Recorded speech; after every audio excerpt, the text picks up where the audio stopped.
Qala al-mu'allif rahimahullahu ta'ala wa nafa'ana Allahu bi ulumihim. Rabbi zidna ilman nafi'an warzuqna fahman wasi'an wa amalan mutaqabbalan bi rahmatika ya arhamar rahimin. Bismillahirrahmanirrahim.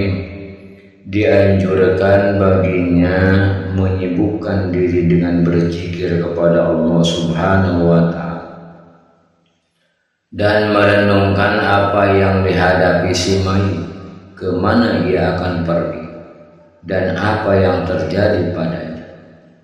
Ini adalah akhir dunia dan tempat kembali penghuni. Janganlah membicarakan hal-hal yang tidak ada faedahnya, karena ini adalah waktu renungan dan zikir yang tidak boleh lalai dan bermain-main serta berbicara dengan omongan yang kosong. Karena omongan yang tak ada faedahnya itu dilarang dalam seluruh keadaan, apalagi dalam keadaan ini, yaitu sedang mengantar jenazah. Yang tepat dan terpilih adalah yang dipegangi oleh ulama salaf, yaitu berdiam diri di waktu mengantarkan jenazah. Maka tidak diperkenankan mengeraskan suara dengan bacaan dan zikir serta lainnya. Hikmah dalam hal ini adalah jelas, yaitu lebih menenangkan hati dan memusatkan pikiran yang berkenaan dengan jenazah.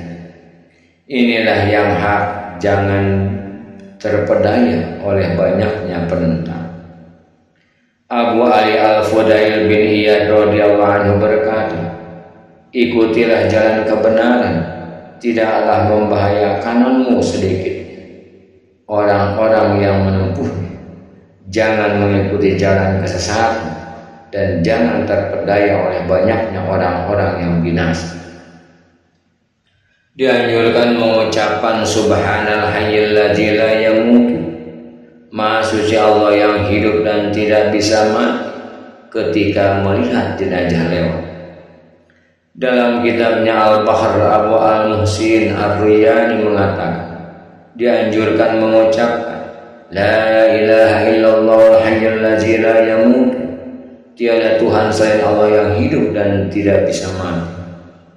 Juga dianjurkan mendoakan bagi jenazah dan menyebut kebaikannya yang dilakukan. Jangan asal memuji. Diriwayatkan dalam Sunan Abu Daud, Tirmizi dan Baihaqi serta lainnya dari Ibnu Umar radhiyallahu anhu, Nabi sallallahu alaihi wasallam, bahwa beliau apabila meletakkan mayat dalam kuburnya maka mengucapkan dengan nama Allah dan berdasarkan ajaran agama Rasulullah sallallahu alaihi wasallam. Tirmizi menggolongkan sebagai hadis hasan. Asy-Syafi'i dan para sahabatnya berpendapat dianjurkan pula mendoakan bagi si mayit bersama ini. Adapun doanya yang dimuatnya dalam Mukhtasar Al-Mujani adalah Allahumma aslamhu ilaikal asihau min ahlihi wa waladihi wa qurbati wa ihwanihi wa farqa man kana yuhibbu qurbatun wa kharaja min sa'ati dunya wal hayat ila zulumatil qabri wa diqihi wa najala biha wa antahari manjurin bihi in aqabatahu ka bi'al janbi wa in afauta anhu fa anta ahlul afwa anta ghaniyun an azabi wa huwa faqirun la rahmati. Allahumma askur hasanatahu wa ghfir sayyi'atahu wa aizhu min azabil qabri wadmalahu birahmatikal amna min azabika wa fi kulli haulin dunal jannah. Allahumma hlufhu bi tarikatihi fil ghabirin warfa'hu fi illihin wa ud alaihi bi fadli rahmatika ya arhamar rahimin. Ya Allah, orang-orang yang tidak merelakan dari istri dan anaknya, kerabat dan saudara-saudaranya menyerahkannya kepadamu, ia telah berpisah dari orang yang senang berada di dekatnya, dan ia keluar dari kegelapan dunia dan kehidupan menuju kegelapan kubur dan kesempitannya. Ia pergi kepadamu dan engkau adalah sebaik-baik yang dikunjungi.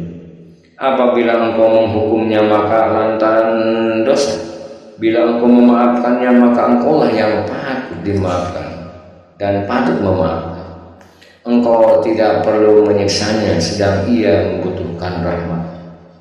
Ya Allah, syukurilah kebaikan, ampunilah dosanya, lindungilah dia dari siksa kubur, dan berikanlah keamanan baginya dari siksaan dengan rahmat. Lindungilah dia dari setiap kengerian selain surga. Ya Allah, gantilah dia dalam meninggalkannya pada orang-orang yang masih hidup. Angkatlah dia dalam illiyin dan tetapkanlah dia di situ dengan keutamaan rahmat. Wahai Tuhan yang Maha Penyayang di antara para penyayang. Termasuk sunnah bagi orang yang berada di atas kuburan adalah menaburkan tanah dengan kedua tangannya 3 kali di arah kepalanya. Segolongan sahabat Imam Nawawi berkata, dianjurkan untuk mengucapkan pada penaburan pertama, minha khalaqnakum, daripadanya kami ciptakan kamu. Pada penaburan kedua, wa fiha nu'idukum, di dalamnya kami mengembalikan. Pada penaburan ketiga, wa minha nukhrijukum taratan ukhra, daripadanya kami mengeluarkanmu sekali lagi. Dianjurkan untuk duduk sesaat setelah selesai pemakaman guna membaca Al-Quran dan doa bagi si mayit, nasihat dan cerita orang-orang saleh. Diriwayatkan dalam Sahih Bukhari dan Muslim bahwa Ali radhiyallahu anhu berkata, kami sedang mengubur jenazah di Baqi al-Gharqad. Kemudian datanglah Rasulullah SAW kepada kami, maka duduklah beliau dan kami di sekelilingnya sedang beliau memegang tongkat. Lalu beliau menunduk dan mencukil tanah dengan tongkatnya. Kemudian bersabda, ma minkum min ahadin illa qad kutiba maq'aduhu minan nar wa maq'aduhu minal jannah. Faqalu ya Rasulullah, apala nattakilu ala kitabi? Faqalu ikmalu fakullun yassarun lima khuliqa. Tidak seorang pun di antara kamu melainkan sudah ditetapkan tempatnya di neraka dan tempatnya di surga. Para sahabat bertanya, tidaklah kita bertawakal saja kepada suratan takdir kita? Beliau menjawab, beramalah, setiap orang itu dimudahkan bagi apa yang diperuntukkan baginya.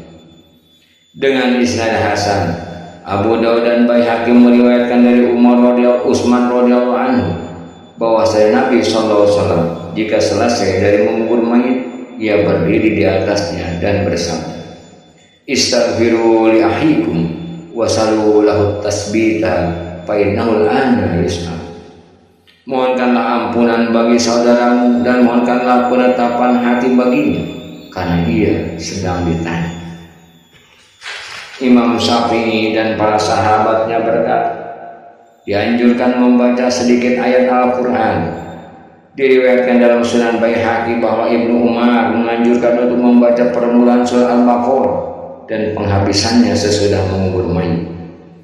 Adapun talqin terhadap mayit sesudah penguburan, maka banyak sahabat kami yang menganjurkan. Di antara yang berpendapat mengenai penganjurannya adalah Al-Qari Husain, Abu Sa'ad Al-Mutawali, Al-Imam Abu Fatih An-Nasr bin Ibrahim bin Nasr Al-Maqdisi, dan Imam Abu Al-Qasim Ar-Rafi'i. Mengelakkannya berkata Syekh Nasr, bila selesai dari penguburannya, hendaklah berdiri di sebelah kepalanya dan mengucapkan, hai Fulan bin Fulan, ingatlah perjanjian di atas mana engkau keluar dari dunia, bersaksi bahwa tiada Tuhan selain Allah yang tiada sekutu baginya, dan Muhammad adalah hamba dan Rasul. Hari kiamat itu pasti datang, tak diragukan lagi, dan Allah membangkitkan orang mati yang ada dalam kubur. Katakanlah, aku rela Allah sebagai Tuhan, Islam sebagai agama, Muhammad SAW sebagai Nabi, Ka'bah sebagai kiblat, Al-Quran sebagai imam, kaum muslimin sebagai saudara. Tuhanku adalah Allah, tiada Tuhan selain Dia, dan Dia adalah pemilik arsy yang agung. Ada yang mengatakan, Hai hamba laki-laki Allah, anak hamba perempuan Allah. Dan ada yang mengatakan, hai hamba Allah, anak Hawa.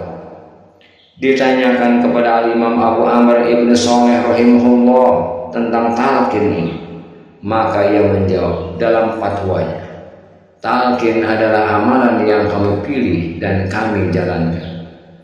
Disebutkan oleh segolongan sahabat Imam Nawawi dari Khulasan. Diriwayatkan sebuah hadis dari Abu Umamah yang tidak kuat isnadnya mengenai talqin, akan tetapi ia diikutkan dengan kesaksian-kesaksian dari pengamalan penduduk negeri Syam di waktu lampau. Adapun talqin terhadap anak kecil, maka tidak ada sandaran yang bisa diandalkan, dan kami tidak sependapat mengenai hal itu. Menurut pendapat saya, yang tepat adalah bahwa terhadap anak kecil tidak dilakukan talqin sama sekali, baik yang masih menyusui maupun yang lebih besar, asalkan belum balik dan belum menjadi mukallaf. Wallahu a'lam bishawab.